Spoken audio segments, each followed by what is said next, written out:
Hai semuanya, selamat datang kembali di channel ini. Pernah nggak sih kalian merasa kayaknya orang lain tuh hidupnya sempurna banget? Lihat postingan di media sosial, semuanya kelihatan bahagia, sukses, dan punya segalanya. Terus kita jadi banding-bandingin sama hidup sendiri, dan akhirnya ngerasa kurang, ngerasa nggak cukup baik. Kalau kalian pernah merasakan itu, kalian nggak sendirian. Hari ini, kita akan ngobrolin sesuatu yang penting banget, yaitu belajar menerima diri kita apa adanya. Mungkin kedengarannya klise ya, cintai dirimu sendiri, tapi ini lebih dari sekadar kata-kata motivasi. Menerima diri sendiri adalah fondasi dari kebahagiaan dan kesehatan mental yang sejati. Ini bukan berarti kita berhenti berusaha jadi lebih baik, tapi ini tentang berdamai dengan siapa kita saat ini, dengan semua kelebihan dan kekurangan kita. Yuk, kita bahas bareng-bareng gimana caranya. Langkah pertama dan yang paling fundamental adalah sadar dan akui perasaan kita. Seringkali kita coba menekan atau mengabaikan perasaan negatif. Misalnya, saat kita merasa iri, cemas, atau kecewa sama diri sendiri, kita langsung bilang,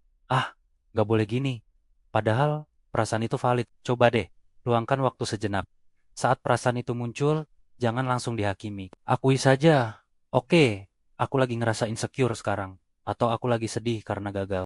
Dengan mengakui perasaan itu, kita memberikan ruang bagi diri kita untuk memprosesnya.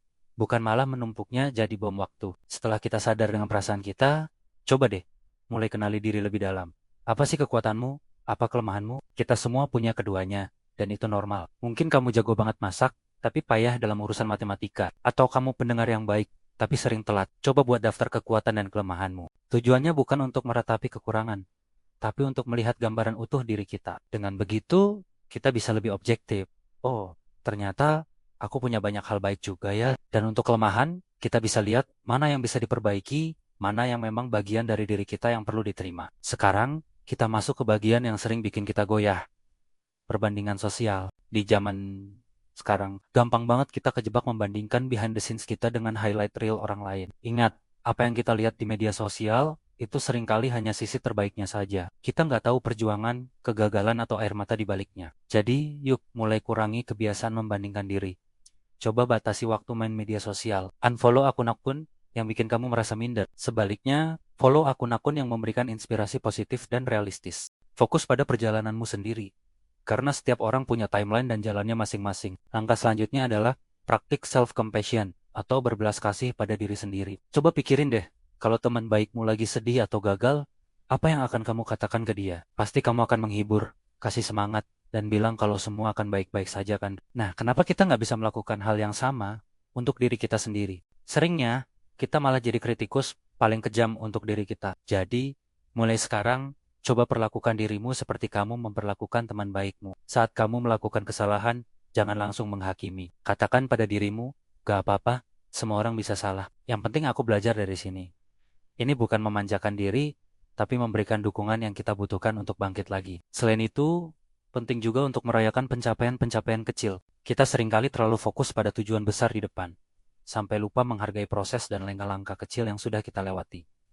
Berhasil bangun pagi tepat waktu? Keren. Selesaiin satu tugas yang dari kemarin ditunda? Hebat.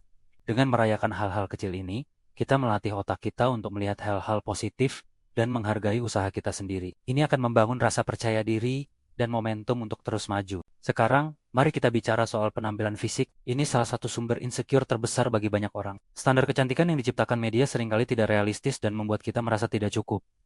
Padahal, setiap orang itu unik. Tubuh kita ini luar biasa loh. Dia sudah membawa kita sejauh ini, menemani kita beraktivitas setiap hari. Daripada fokus pada apa yang kurang, coba deh fokus pada apa yang bisa tubuhmu lakukan. Syukuri kesehatanmu. Rawat tubuhmu bukan karena kamu membencinya, tapi karena kamu menyayanginya. Makan makanan bergizi, olahraga yang kamu suka, istirahat yang cukup. Ini adalah bentuk cinta pada diri sendiri yang paling nyata. Penting juga untuk mengelilingi diri kita dengan orang-orang yang positif dan suportif. Lingkungan pertemanan sangat berpengaruh pada cara kita memandang diri sendiri. Kalau teman-temanmu sering mengkritik atau membuatmu merasa rendah diri, mungkin ini saatnya untuk mengevaluasi kembali hubungan itu. Cari teman, keluarga, atau komunitas yang bisa menerima kamu apa adanya, yang mendukung pertumbuhanmu, dan yang merayakan keberhasilanmu tanpa rasa iri. Dukungan sosial seperti ini adalah jaring pengaman yang sangat berharga. Tentu saja, perjalanan menerima diri ini tidak selalu mulus. Akan ada hari-hari di mana kita merasa jatuh lagi, merasa insecure lagi,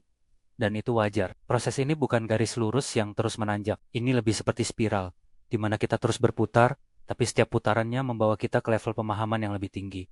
Kuncinya adalah kesabaran dan konsistensi. Jangan menyerah hanya karena satu hari yang buruk. Setiap hari adalah kesempatan baru untuk mencoba lagi, untuk lebih baik pada diri sendiri. Sebagai langkah praktis, kamu bisa coba mulai journaling atau menulis buku harian. Tuliskan apa yang kamu rasakan, apa yang kamu syukuri, atau apa yang menjadi tantanganmu hari itu. Menulis bisa jadi cara yang ampuh untuk menjernihkan pikiran dan melihat pola-pola dalam diri kita. Selain itu, afirmasi positif juga bisa membantu. Ucapkan kalimat-kalimat positif untuk dirimu setiap pagi, seperti aku berharga, aku cukup, atau aku mampu melewati hari ini.